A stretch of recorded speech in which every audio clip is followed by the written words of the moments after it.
Welcome, welcome, welcome. Well, folks, I got to say this. Are you ready? Are you ready? Because the Mets finally are about to be getting some very much needed help, especially that needed help in that starting rotation. Could they finally have a full starting rotation in the near future? Well, we're going to talk about that potential reality. And also, in the words of one of our good members, this team has been such a hard team to predict. You know, obviously the Mets, they had almost a year stretch where they were the best team in baseball. Then, just historically, they have trouble struggling in June. They struggle in June, but give them credit. The Mets have really started to right the ship, and against good teams. The Brewers, good team. Yankees, you could debate that, especially if you're a New York Mets fan, but they played well, very well against the Yankees. The bats started waking up. Brandon Nimmo, Pete Alonso, very good hitting performances. Frankie Montas, he looked like he could be a very productive cog in that rotation, so that's really good to see as well. And again, the Mets have leveled the ship. And at the end of the day, I gotta feel that David Stearns is very happy about where this team currently is on this day. And today on July 8th, I believe he's got to be happy about where we stand. We are one game out of first place in the NL East. One game out. And everybody who was afraid of the Braves overtaking the Mets, the Braves are 13 games out of the NL East, and they are 12 games behind the New York Mets. So, yes, the Braves played well against the Mets, but don't worry about the Braves. They're probably not even going to make the playoffs. So, the Mets, I believe, not having their aces, Kodai Senga the last month, and Sean Manaea the whole year thus far, are in a very good position to, make that stretch run, obviously make the playoffs, clinch the NL East, but it's not, this New York Mets team, it's not about just making the playoffs. The goal is about making a huge playoff run and winning the World Series. That's what we have to focus ourselves on. So if we struggle during the regular season, we have to remember we're still in a prime position to win the NL East. And that's not the goal. That's just part of the mission. But the whole goal, the whole mission is to win a World Series. Now we're getting our aces back. So we're going to get into that. And also in this video, everybody's talking about who are the Mets potentially going to acquire at the MLB trade deadline. So I'm going to look at, I looked at an article on MLB.com, the top 40 potential trade acquisitions. We're going to look at 5 individuals from that list in this video. And we're going to examine a lot more. So, you know what? Before we get into this, again, like, subscribe. I really got to continue to thank our members, subscribers for supporting the channel for our last couple of years. I cannot say thank you enough. You know I love you. I appreciate all of the support from the bottom of my heart. So if you're brand new, you love baseball, you love the Mets fans, baseball fan, join the channel. We would love to have you here. Join us. And as this video is playing, you tell me, are the Mets in a good position in your eyes? Are they in a bad position? Do you forecast doom, gloom? Let me know. I'd love to hear your answer, your reasoning. We always have such great in-depth comments. So great stuff. Okay, so let's get into the facts right now. The facts. So the tantalizing possibilities for the Mets right now. It's just really actually I'm actually a little kind of it's hard to kind of grasp that we actually may have this reality coming up. A year ago on July 8th, the Mets were actually under 500. That's funny. So, the Mets are one game out of first place. The Mets were under 500 last year, and we came within 2 games short of the World Series. So that's another reason why I believe David Stearns has this team in a good position. So we're getting ready to open a series with the Baltimore Orioles. All right, we're getting ready. And with the knowledge that Kodai Senga could be coming back very soon. Not only that, Shormanaya will be making his season debut. Or I don't want to say will, but should be making his season debut apparently before the All-Star break. Before the All-Star break, and they could rejoin the Mets during their trip against the Kansas City Royals. So seeing them in Kansas City is going to be great. Going to be great getting Shormanaya and Kodai Senga back, our top two pitchers, our, let's say, co-aces, because Shormanaya was a co-ace. Kodai Senga showed you he was an ace, and he is one of the best pitchers in all of baseball. If he was healthy, he would have been in the All-Star game. And not to mention, Jesse Winker is also set to rejoin the team. Folks, I'm going to tell you this right now. That New York Mets team is a good team, a very good team. We're waiting to see if they are a great team. But what I do know is that they are human beings, right? Human beings go through ups and downs, right? You need confidence to play well. You need to be injury-free to play well. And as a team, when you see your stars, your, co-aces come back, it just is such a good boost to your morale. Kodai Senga, case in point, Kodai Senga gets injured. From that point, that's when the Mets went on that horrible losing streak. They lost 3 against the Tampa Bay Rays. Then they, were horrible against the Braves. That's when they struggled against the Phillies, the Braves again. So that stretch run in mid to late June, that all happened right after Kodai Senga got injured. And obviously, it's only one spot in the rotation, but, confidence-wise, it hurts losing your ace. So this is going to be a huge shot in the arm getting these two very talented guys back. Not only that, obviously, you bump off, guys in the rotation that don't need to be there, and you help support the bullpen. And the bullpen needs much needed relief. They certainly do. Brazoban, Reed Garrett, Edwin Diaz, they need to get stress relief. Obviously, they need stress relief. And, getting Jesse Winker back on the team as well, I don't want to understate that. Jesse Winker is a guy that I wanted, not because he puts up the best numbers, but he's like, he's that special guy that you need in a locker room, you need on the bench, but, you need him to be healthy, right? It's a huge difference to have a guy, his impact and influence in the team is completely different when a guy is not healthy compared to when he's just, healthy, because look, folks, we're going to see. I think we're going to see the team that we envision within the next 2 weeks. And that's what I'm extremely excited to see. A full rotation, Jesse Winker coming back, and essentially the only person who won't be here is Francisco Alvarez. And apparently Francisco Alvarez has been doing a little better in his minor league stint. I believe last I checked, he's 8 for his last 25. He's got 4 home runs now, so he's getting a little bit more pop. But, his average is still, if you look at his minor league average, still not where you want it to be. But, Alvarez, I still believe he's such a huge key. It really hurt him. All these injuries has really hurt him. Injuring the hamate bone, I think it's a very tough injury to come back. I've seen in the past people injure the hand, injure the wrist. It just has a big influence, a big impact on your swing. So he's working through that right now. And I think he's got to get his confidence back. And that's why the New York Mets sent him to the minor leagues. Hopefully he's getting that back. 8 for his last 25. He's hitting pop power. Hopefully he starts hitting the ball to all fields, not swinging off the pitch like he's been doing. But yeah, Francisco Alvarez, getting him back, I would say, is the last piece to the lineup. But that's going to be good. All right, folks. So let's get to some potential trade options. And again, I'm going to go through a specific list. And every video, I'm going to talk about other guys. So, if you're not subscribed, subscribe to the channel. And I like your feedback on these options as well. And I'm going random here. So let's start off with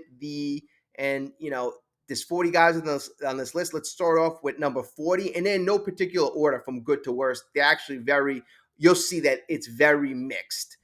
It's very mixed, and I believe the fourth or fifth guy is Jiren Durant, and that's a guy I really want to talk about. So stay tuned. But the 40th guy on this list is a very interesting guy.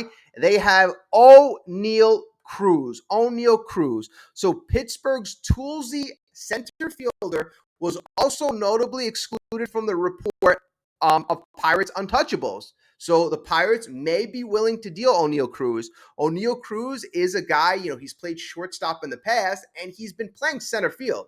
So I think that, just a potential center fielder is intriguing, possibility. So that doesn't make a trade likely, but there'll certainly be teams that'll try to pull him from Pittsburgh. Cruz's defensive miscues and big strikeout totals are frustrating, but he brings as much raw power as anyone this size as Aaron Judge. And for those who are not familiar with ONeal Cruz's size, he's a big guy. He's 6'7", 240 pounds. So he is a big guy. That's why they compare him to Aaron Judge, and he's got a lot of pop.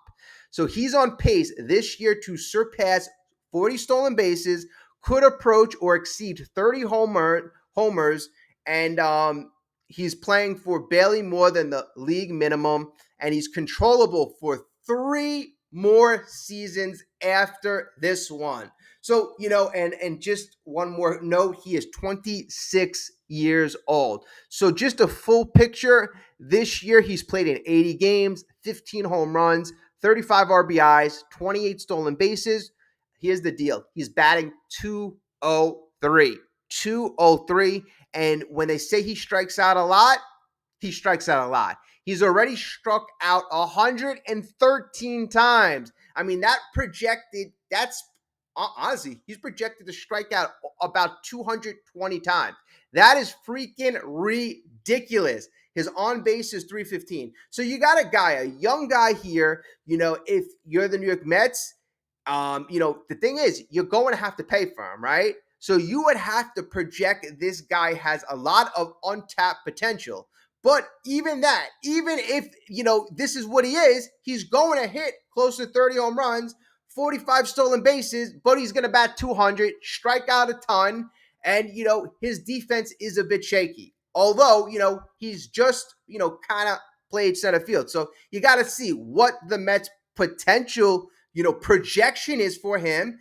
And then you got to see what the price is. If the Mets could get him at a deep discount and they project this guy to be at least a 250, 260 hitter with a couple mechanical swing adjustments, and they project that if they work with him, he could be a very serviceable center fielder, then you might have something. But if his value is going to be through the roof and you're getting a 200 hitter who is literally this is the best he's going to be or worse, that's injury prone and is not the best fielder, then, that's a player that, obviously you wouldn't pursue. So again, it's going to come down to price, but this, I would have to say 1 out of 5, if I'm going to rate it 5 being likely, 1 being unlikely, I'm going to have to grade this as a 1.5. Meaning it's very unlikely. So 5 being the most likely, 1 being very unlikely, I'm giving it a 1.5.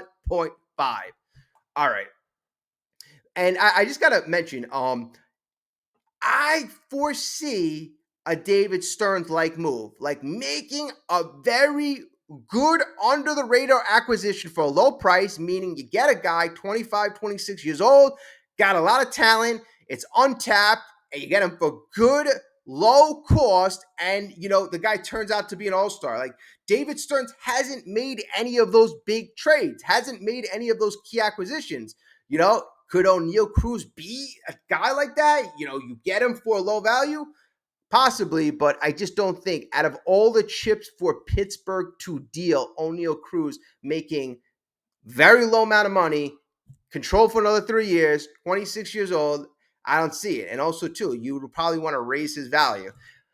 Okay, so that's the first guy. The second guy. And the second guy he's on the Pittsburgh Pirates. So I'm just going through this list randomly. And that is Bryan Reynolds. Bryan Reynolds. So Reynolds is only 2 seasons into a franchise record 7-year contract. Pittsburgh Pirates signed him to a 7-year contract, $100 million. They signed him to an extension. Wow. He's having a down year. He's hitting 237, 300 on base, 393 slug with 10 home runs in which would be the worst 162 game season of his career. These 10 home runs, this is a couple of days old. So I'll give you the updated stats. Reynolds' batted ball metrics are still impressive, though, and there'd certainly be teams willing to bet on the track record. If another team is willing to absorb most or all of that contract, would the Pirates be willing to sell low to clear the money? They're reportedly only making Paul Skeens and franchise legend Andrew McCutchen truly untouchable. But this would be another blow to a lineup that already can't score. So Brian Reynolds I'm going to say this. Brian Reynolds was extremely an intriguing guy. He is 30 years old. His best season was when he was 26 in 2021. He had a 6 WAR. He had 8 triples, 24 home runs, 90 RBIs. He batted 300. That was his highest value. He came up in 11th in the MVP. Then the next couple of years, he was a very big trade target. The Pittsburgh Pirates decided not to trade him. And I don't really blame him because, the Pittsburgh Pirates have been very bad at acquiring talent, mostly because they don't want to eat any salary. But, they decided to pay this guy. They decided to pay him. And Brian Reynolds, has been, very, I'd say very consistent. He's been about a 3 WAR player since 2021. In 2022, 27, 62 RBIs. 2023, 24 home runs, 84 RBIs.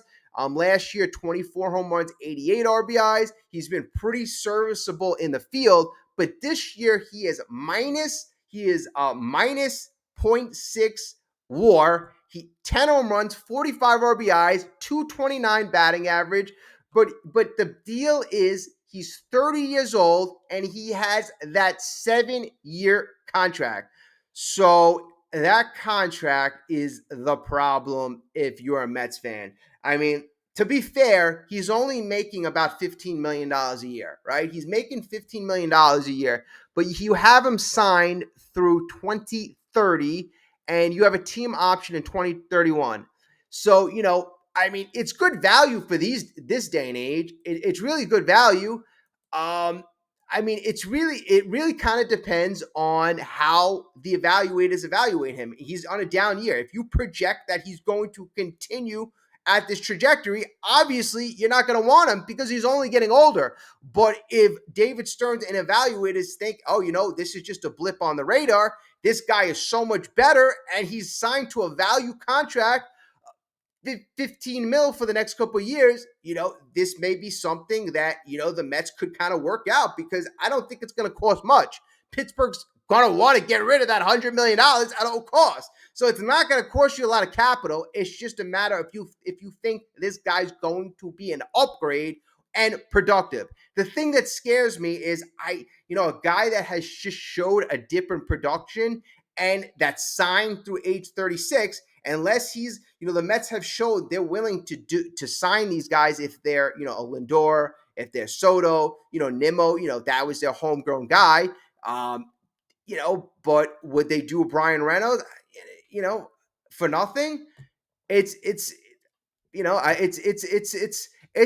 think I would give this one a little more than, I'd probably give this one a 2.5 out of 5 being likely to a 0 being very unlikely. I gave a 1.5 to ONeal Cruz. This one I'm going to give it 2.5 to. 2.52 just because of the length of the contract and the age of the player. The Mets want to get younger. And if they're going to start filling these positions with these veterans already signed to these long-term contracts, that's already going to be another spot that is going to be blocked from some of the youngsters that they are trying to develop. So I'd give that a 2.5. If Reynolds was signed to a shorter contract, or if he was, free agent, he'd be a lot more likely to be, a second, a guy who can help the team out for the second year. But he's just got a very long contract. I could see a lot going wrong, and that's why I'm giving it a 2.5. All right, so next guy up on the list, we have Wilyer Abreu, outfielder for the Red Sox. Red Sox outfielder. The same logic about Boston's outfield applies to Abreu. He hasn't shown quite the ceiling that Duran did in 2024, but he's having a better 2025 season than the other two. Abreu is already at a career high 17 homers, 261 batting average, 329 on base, 506 slug in 76 games. Most of that has come in a platoon capacity, as he hasn't had much of a chance to improve upon his lifetime. 198 career batting average, 274 on base, and 302 slug slash against left-handed pitching. Abreu is still a year from arbitration and controllable for 4 seasons beyond this one. So you have him for 4 seasons beyond this. The Sox would demand a significant return, even if he's more of a strong side platoon bat than a true all-star than everyday player. So Wilyer Abreu from the Red Sox. The Red Sox, we know that they are, their team, they're willing to deal. We've seen them deal already this season, shed a lot of money. But here's a guy that's not making a lot of money. And here's a guy that is signed for the next 4 years. And, here's a guy who's 26 years old, 17 home runs, 50 RBIs, 260 batting average. The guy's projected to have 35 home runs, close to 35 home runs, 100 RBIs, 260 batting average. He's got a 2.5 WAR. He bats left, he throws left, he plays right field. This is a guy that's probably going to cost a mid to high level prospect for Boston to pull the trigger. So do you want to give a high level prospect for this kid? This is, in my opinion, this is not a trade. I mean, I think there's upside here, but it's not really a David Stearns trade, because you're going to have to give a decent sized prospect, and this guy's career numbers is not blowing you away. Again, is he a guy that David Stearns thinks has a lot of untapped potential? Maybe, but he's been a part-time player thus far. He's really been a part-time player thus far. It would be interesting. Again, it's going to come down to price. It's really going to come down to price. And do you want to invest the next 4 years in Abreu? I know he's not making a lot of money, but he's signed for, or he's got the arbitration and this and that, but you have him locked up kind of for 4 years, the 6 years of arbitration. He's interesting. He is really interesting. I'm going to say he's at a 2 out of 5, 2 out of 5 based on the Mets needs. In fact, you know what? I'm gonna go to 1 out of 5, because the Mets need center fielders. This guy's a right fielder. I mean, and it's just not a match. It's not a match. Some players are just not a match, and this kid is not a match. All right, so let's go to this next gentleman, and this next gentleman is more of a match. So this next gentleman, again, he hails from the Red Sox, and his name is Jiren Durant. Durant is a season removed from a top 10 MVP finish when he hit 285, 342 on base, 492 slug, while appearing in 160 games. His numbers are a bit down this year. Durant almost never misses a game. He has 20 homer upside. He's an excellent base runner who has shown the ability to play plus left field. Though the defensive metrics differ on his performance this season, the optics of trading him within 6 weeks of dealing Devers would be terrible. Still, the Red Sox recently added top prospect Roman Anthony to a heavily left-handed outfielder. They could get a hold for Durant at 3.5 seasons left of control. Now, if you're going to give up top prospects, a guy like Durant makes a little more sense than, a guy like Abreu, and also Abreu doesn't play center field. That he doesn't really work. Durant has really shown, decent upside. He's 28 years old. You have control over him over the next 3 seasons after this one. Last year was a phenomenal season. Phenomenal. Folks, he had an 8.7 WAR. 8.7, one of the tops in the league. The guy, 48 doubles, 14 triples, 21 homers, 75 RBIs. This year is way down, way down. Now you got to figure out, because last year wasn't his first year in the league. It was his third year. Was last year a blip in the radar? Because this year his numbers are a bit lower. A bit lower. He's got 10 triples already. This guy's set to have close to 20 triples. He's still going to have over 40 doubles. I mean, folks, he's going to have similar numbers. His homers are going to be a bit shy, but I could see him putting up similar numbers to last year. His defensive metrics aren't as good. That's why his WAR last year was 8.7. This year is 1.9. So that's way lower. At the end of the day, if you are, I think this is how you're going to look at it. He is certainly an upgrade at center field. He is certainly an upgrade. He's a great, upstanding guy in the clubhouse. He's, an upgrade in talent. He'll give you an extra weapon in that lineup.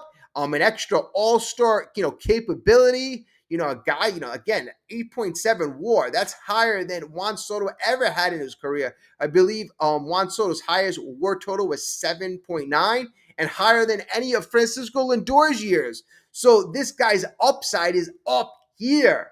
If you could get him on a bit of a discount because he's having a lower, less than, stellar year compared to last year, and maybe you can, I don't know. It's tough. It depends on price. It depends on what you would have to give up. But this is a guy that is a match for the New York Mets, is a clear upgrade, and is a guy that it makes sense if you're going to give up, better prospects for. You can sell it to the fan base. All right, you are getting an all-star back. You are getting an MVP caliber player back. This is a guy that I think would make more sense. And this is a guy, that's why I'm going to give him, out of 5, I'm going to give him a 3.5.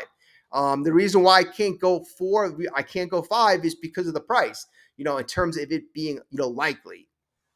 Okay, so that's a 3.5 on the scale. And, let's do one more player. One more player. And again, I'm just doing this in order. And the list I'm looking at is not ranking talent. It's just, this list is random, but I'm just pulling it in order. Okay, so the last guy on this list, and it's a list of 40 players. I'm going to go over more players in future videos. Again, we can disagree on all these values.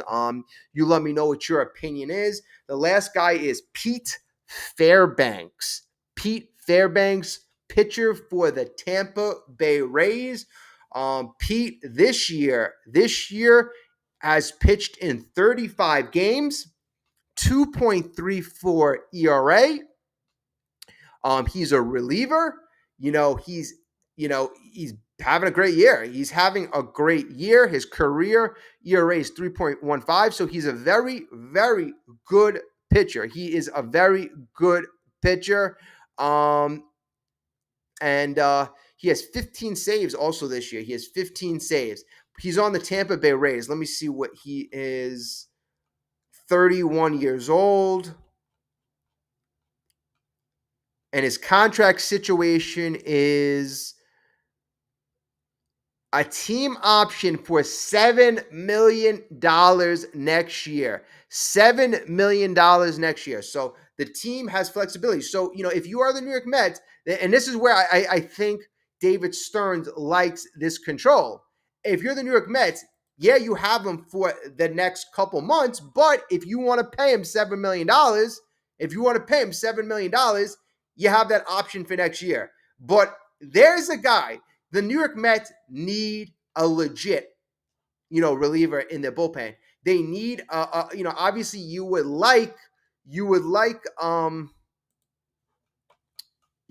another lefty. Obviously, you would like another lefty. But if you can get a veteran guy like Fairbanks, who has been successful, who's coming from an organization like the Rays, it just gives you another weapon out of the pen. And, the Mets certainly need that. The Mets have done business with the Rays. So in terms of this player, This player fits a lot of what the Mets are looking for.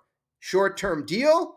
They are looking for a guy out of the bullpen. They are looking for a known quantity. Guy's a veteran, perfect age, not too old, 30 years old. I think Fairbanks checks off a lot, 31 years old. The guy checks off a lot of boxes. Now, what's going to be the competition out there for him if the Rays are willing to deal him? It's going to depend on price.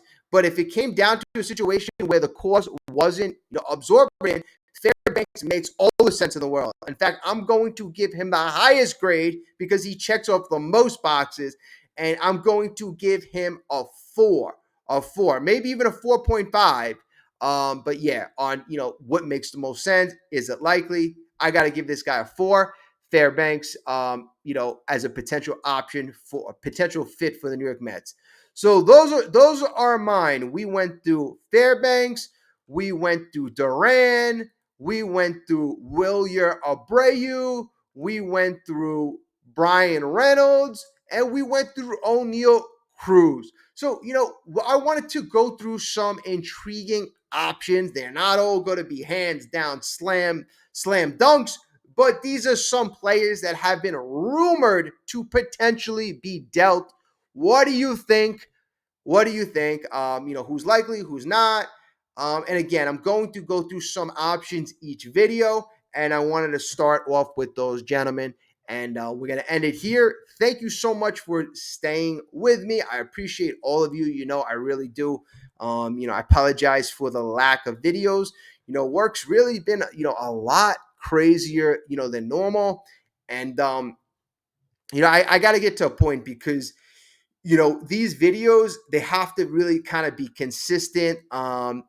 You know, and I really apologize, but I like to put my heart and soul into things. Like, when I do videos, I spend half my day, researching and half my day watching games, so I want to make sure that I put in the time, the research in order to kind of speak with you. And, that's where it is. And, I'll get back to that.